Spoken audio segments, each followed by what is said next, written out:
Hi, it's Rhonda Keating here with another file folder art journal page, and this page joins up two the previous file with a new one. So I'm using tissue paper and Mod Podge to do that.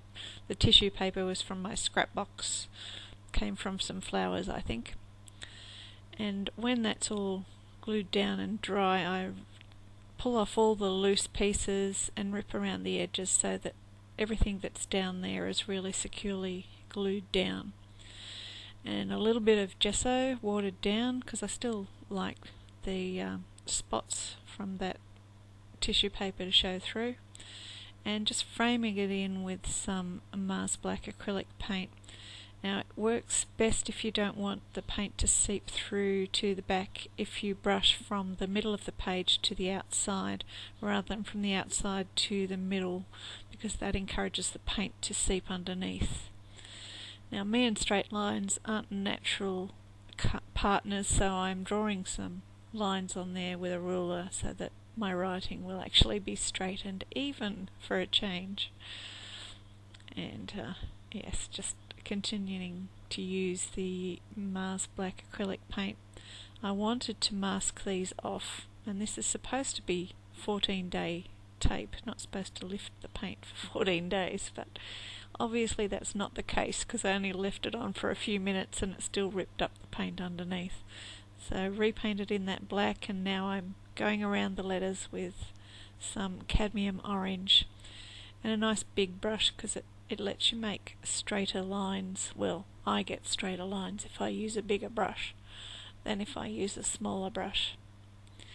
That cadmium orange looks really red on the video screen.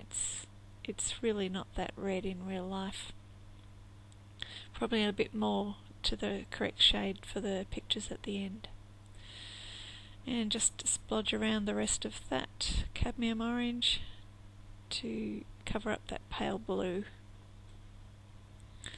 Now I wanted some splodges of yellow and red so that it wasn't just a flat orange surface in the page background, so I'm using some acrylic ink to achieve that, but I'm not happy with the result, so I go back in with some acrylic paint. Now I'm using Indian yellow, a millerite yellow and crimson, as well as a little bit of the original cadmium orange. I was going to do it with a brush, but I decided the spatula, the palette knife, actually works better. And this is quite a broad bladed palette knife. I could have used a credit card as well, an old credit card, to the same effect. I do have a collection of them. I just picked up my palette knife first, so that's what I worked with. I really like the way it gives a real painterly effect to use the palette knife, especially on top of all the texture from the tissue paper underneath. Now to reintroduce the black splodges, I've got some more of that Mars Black. I started off with the smaller palette knife because I didn't want quite so much black as I had the orange, but I ended up going back to the big palette knife and using that just really lightly over the texture so that I don't end up with as much black as I have the yellow and the red. And dilute it down with a little bit of water and get my old fan brush out to splatter and splodge bits in everywhere.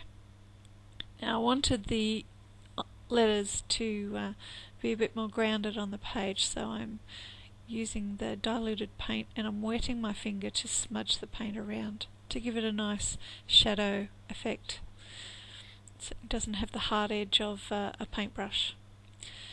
Now I'm making some flowers out of paper that I've printed up with Isaiah 40. The whole chapter is repeated on these pages, and I'm basically cutting them out of squares of this paper.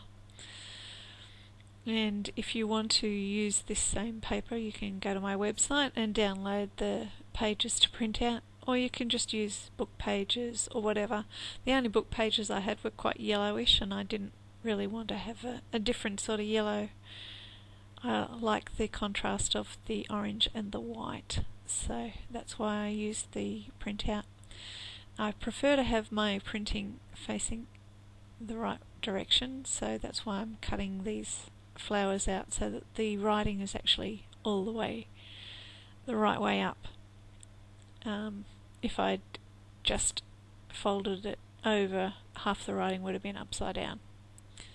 Now for the stems, I'm doing some drippage with some acrylic ink. As you know, me and straight lines don't go well. I can't even drip straight. But hey, it looks more natural that way. At least that's what I keep telling myself. And I just get a small paintbrush and encourage those drips to look a little bit more like grass, which was the effect that I wanted, as well as stalks for the flowers. So that's what I'm doing with that paintbrush, and getting rid of any ink that's managed to seep its way through on the previous page. That's all dry now, and I've got to figure out which way these flowers are going to go and where to put the leaves. It took me several goes to figure out all this. As I say, I wanted the writing to be up the right way, even though you can't read very much of the words that are on the page from the bits that I've cut out, but I still like the writing to be up the right way. Yes, I know, I'm strange, but hey, get over it.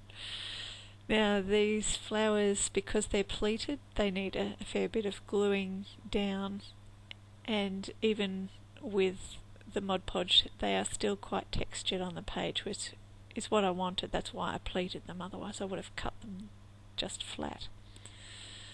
And yeah, the big ones take quite a bit of work to actually get them to sit properly. But with a bit of persuasion with the paintbrush and the Mod Podge, they lie down and are reasonably flat, or flat enough that I can close the page when I make it into a book, but also textured enough so that they look a bit dimensional. Now the pit pen I'm using after, of course, the Mod Podge is dry, otherwise you wreck your pen, and just giving a bit of drop shadow and veining to the leaves and the petals, smudging it as I go with my fingers, because when you draw over the Mod Podge it gives you a couple of seconds before it dries completely. Just re-gluing that flower down, and because I've smudged it quite a lot on the flowers, they look a bit grey, so I wanted the flowers to look more white than grey, so I've added some white ink to that, and I even added a few stamens in there on one of the flowers and splattered a little bit of the leftover ink around, but you can't really see it very well. It's only a few splats here and there. Now I'm using a millerite yellow and black to make the green for my stems and my grass. Where I'm using the green, it actually makes the stems and the leaves pop forward, so it gives some dimension to the page. It gives the illusion of depth.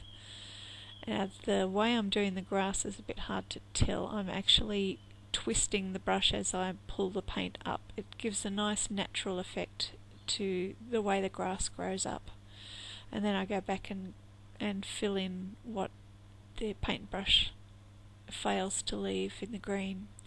Now that is an eagle stamp to go on the top, because the end of Isaiah 40 talks about rising up on eagle's wings. Okay, so that's it. I hope to see you next time. Bye!